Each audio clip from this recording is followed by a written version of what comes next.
नमस्कार, मैं आरबी सिंह यादव और आप देख रहे हैं मेरा YouTube channel RB Singh Yadav editor. आज मैं महाराष्ट्र पर एक बार फिर से बात करता हूँ। वहाँ तहलका मचा हुआ है। एक वीडियो छोटा सा मैं आपको अभी शेयर करता हूँ, उस वीडियो को देखिए आप, उसके बाद फिर हम आगे बात करेंगे। ताकि एकनाथ शिंदे ने अपने लोगों को 50-50 करोड़ फिर एक बार देने का चुनाव जीतने के लिए व्यवस्था की। उसमें से 15 करोड़ का फर्स्ट इंस्टॉलमेंट सबको जा रहा है। ये मैंने कहा था, 15-15 करोड़ का फर्स्ट इंस्टॉलमेंट भेज दिया है। अब सब आपने संजय राउत को सुना, छोटी सी क्लिपिंग हमने रिकॉर्ड की थी। ये कहानी पुणे से जुड़ी हुई है। कल पुणे की पुलिस ने एक गाड़ी चेक की और उस गाड़ी में पुलिस के हिसाब से 5 करोड़ रुपया मिला, लेकिन जो संजय राउत अभी आपको बता रहे थे 15 करोड़ रुपया है।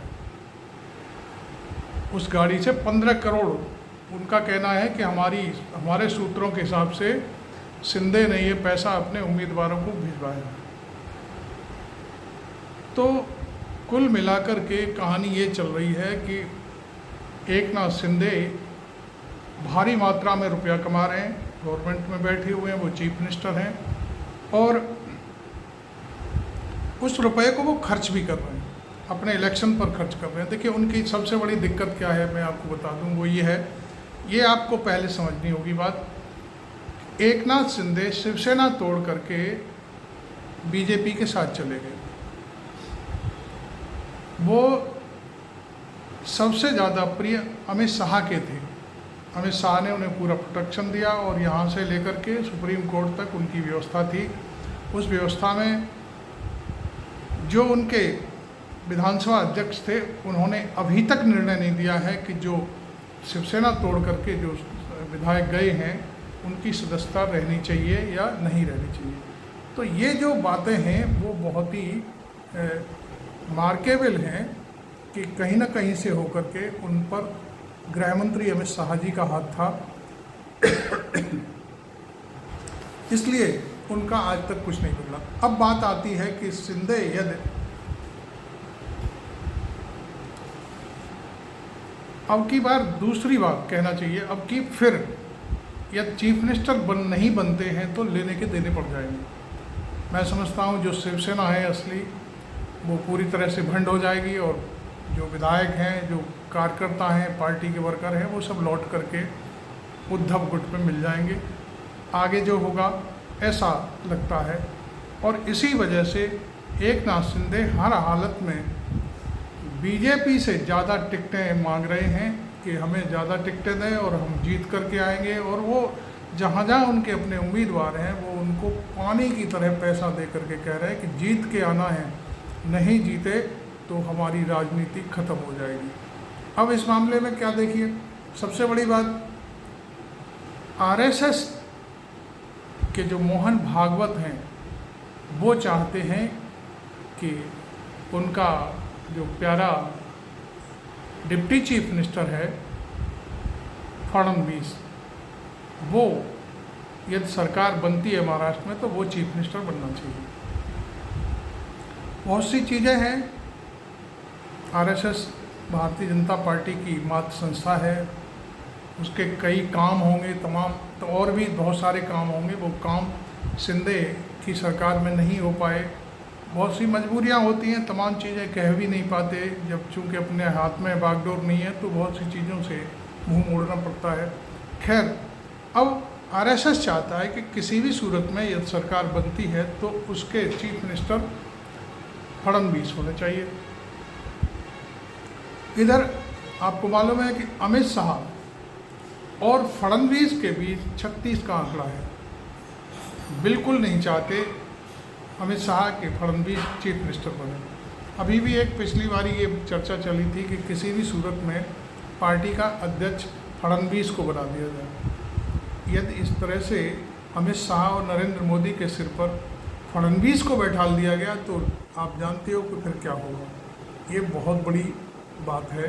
इसलिए अमित शाह जब तक चाहेंगे जब तक उनकी चलेगी तब तक वो फडणवीस को वहाँ का चीफ मिनिस्टर भी नहीं बनने देंगे, और अध्यक्ष तो पार्टी का बहुत बड़ी बात है, वो किसी और नाम पर समझौता कर लेंगे, लेकिन फडणवीस को बिल्कुल भी आगे नहीं आने देंगे। ये जो चालें हैं, पहले भी चीफ मिनिस्टर रह चुका है भाई फडणवीस, और उसको बहुत खून का घूंट पी करके रहना पड़ा कि एक चीफ मिनिस्टर व्यक्ति को डिप्टी चीफ मिनिस्टर बन के रहना पड़ रहा है एकनाथ शिंदे के साथ में।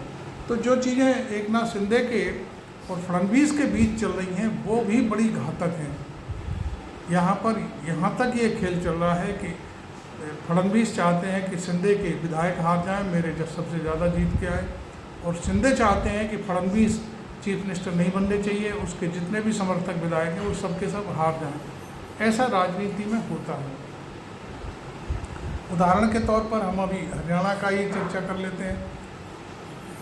आपको मालूम है कि कांग्रेस की बनती हुई सरकार बीजेपी के हाथों में चली गई। अब कहने को तो बहुत सारी चीज़ें हैं, कोई कुछ कहता है, कोई कुछ कहता है, और होता भी है, ऐसा नहीं है। जो बातें कहीं ऊपर से नहीं टपकती, जो चीज़ समाज में घट रही होती है उसी पर बातें चलती हैं। तो कांग्रेस के जो कई एक जो खुद को अपने को ताल्लुकेदार समझते थे, उनकी वजह से भी कांग्रेस हारी है, ऐसा हम दावे के साथ कह सकते हैं। क्योंकि जो हुड्डा साहब थे उनका पहला ही बयान आ गया था, और उन्होंने अपने ये कहा था कि हरियाणा में अब हमारे अलावा यहाँ है कौन। समाजवादी पार्टी के लिए उन्होंने एक भी सीट देने से इनकार कर दिया। तो ये इस तरह की चीज़ें थी। एक दो सीट दे भी देते तो मैं समझता हूँ कि स्थिति कुछ और ही होती। अखिलेश की रैलियाँ होती, दक्षिणी हरियाणा क्योंकि अहीरवाल है पूरा, वहाँ अखिलेश यादव का प्रभाव भी है, बहुत सारी आपस में संबंध हैं लोगों के, और उस लिहाज से अखिलेश के जो उम्मीदवार वहाँ खड़े होते तो निश्चित तौर पर जीत करके आते।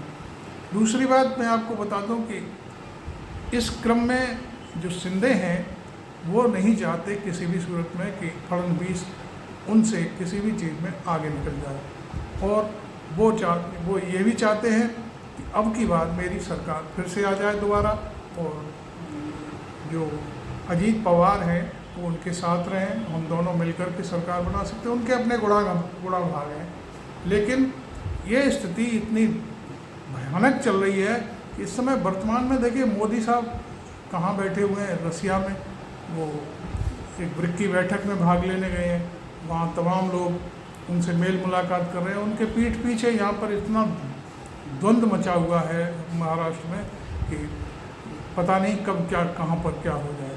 तो खैर अब मोदी जी के लौटने की बारी है, और इस तरह से जो पैसे पकड़े जाने और इस तरह की बात सार्वजनिक हो जाना, ये भारतीय जनता पार्टी और शिंदे और अजीत गुट का जो तालमेल है वो उसके लिए बड़ी शर्मनाक बात है, और एक बहुत ही झटका देने वाली बात है कि भाई पैसा कमा कर के ये पब्लिक में बांटा जा रहा है, या जो भी है, या नेताओं को दिया जा रहा है, वो खर्च करेंगे कि नहीं करेंगे वो तो बात की बात है। अब मैं एक क्लियर कर दूं, चलिए संजय राउत ने तो आरोप लगा दिया कि ये पैसा एकनाथ शिंदे का है, लेकिन उधर से जो उनके प्रवक्ता हैं एकनाथ शिंदे के, उनका क्लैरिफिकेशन आया है कि भाई जो गाड़ी पकड़ी गई है वो हमारे चीफ मिनिस्टर को बदनाम करने के लिए इस तरह के नाम लिए जा रहे हैं। उस गाड़ी से हमारा कोई लेना देना नहीं है। वो गाड़ी कहाँ से आई, कौन ले गया, कौन पैसा दे रहा है, कहाँ जा रही है, वो हमसे उसका कोई लेना देना नहीं है। तो ये अपने बचाव में उन्होंने इस तरह की बात कह कर के पल्ला झाड़ लिया है, और हमारे पास तो इतना पैसा ही नहीं है कि हम उम्मीदवारों को इस तरह से पैसा बांटें। तो बहुत बड़ी रकम की बात है। हालांकि चुनाव आयोग सक्रिय है, वहाँ पर इस तरह की जो धरपकड़ हो रही है, हो सकता है वो रिकॉर्ड में कुछ और हो और वहाँ जब्ती कुछ और हुई हो, तो ये सारी चीज़ें हैं। लेकिन संजय राउत अपने उस पर डिगे हुए हैं। चूँकि संजय राउत का और एकनाथ शिंदे का जो 36 का आंकड़ा है आपस में, वो बहुत बड़ी बात है। वो कभी खाई पट नहीं सकती, और एक दूसरे को नीचा दिखाने की बातें चलती रहेंगी, क्योंकि एकनाथ शिंदे वो सज्जन हैं जिन्होंने शिवसेना को तोड़ा, और क्या नाम है, ठाकरे साहब को नीचा दिखाने की कोशिश हुई भी, इसमें कोई दो राय नहीं। अब मैं देखिए आपको बता दूं कि जब दोनों की स्थिति क्या है। महाराष्ट्र में अभी जो लोकसभा चुनाव हुआ, उसमें भारतीय जनता पार्टी की बहुत किरकिरी हुई है। आपको मालूम है कि भारतीय जनता पार्टी 28 सीटों पर चुनाव लड़ रही थी और वो दहाई का आंकड़ा नहीं छू पाई, 19 सीटें हार गई अपनी। तो अब उसको ये खतरा लग रहा है कि भाई यदि हरियाणा में ऐसा होता है तो बहुत ज़्यादा किरकिरी हो जाएगी और मोदी और शाह का जो कद है वो बहुत नीचे आ जाएगा। हालांकि हम जैसे तमाम लोग बार बार इस तरह की बातें करते हैं कि उनका कद ऐसा हो जाएगा, सरकार बन जाएगी। भाई हरियाणा में भी 5 सीटें हार गई थी बीजेपी, लेकिन उसके बावजूद भी सरकार बना ली उन्होंने, जैसे भी तिकड़म से कुछ भी है। और इलेक्शन घोषित होने से मतगणना के रिजल्ट आने से पहले ही मिस्टर सैनी है जो वहाँ के चीफ मिनिस्टर, उन्होंने कह दिया हमारे पास सारे इंतजाम हैं, हमें कोई परवाह नहीं है, हम जीत रहे हैं, सरकार बना रहे हैं। इस तरह की जो बातें होती हैं, अब यहाँ भी कुछ ना कुछ गेम तो होगा। भले ही 19 सीटें हार गए, वो कोई बात नहीं है, लेकिन हो सकता है कि भाई कोई ना कोई गुणा भाग करके, कैसे भी करके, चुनाव आयोग के सहयोग से, जिससे भी वो चुनाव जीत सकते हैं और ये जो अपनी जो उनकी रणनीति चल रही है उसमें वो सफल हो सकते हैं। खैर, आपको ये वीडियो अच्छा लगा हो तो ज़रूर बताएं, लिखें, कमेंट भी करें और मेरे चैनल को सब्सक्राइब करना बिल्कुल ना भूलें। Thank you very much. मैं आरबी सिंह यादव।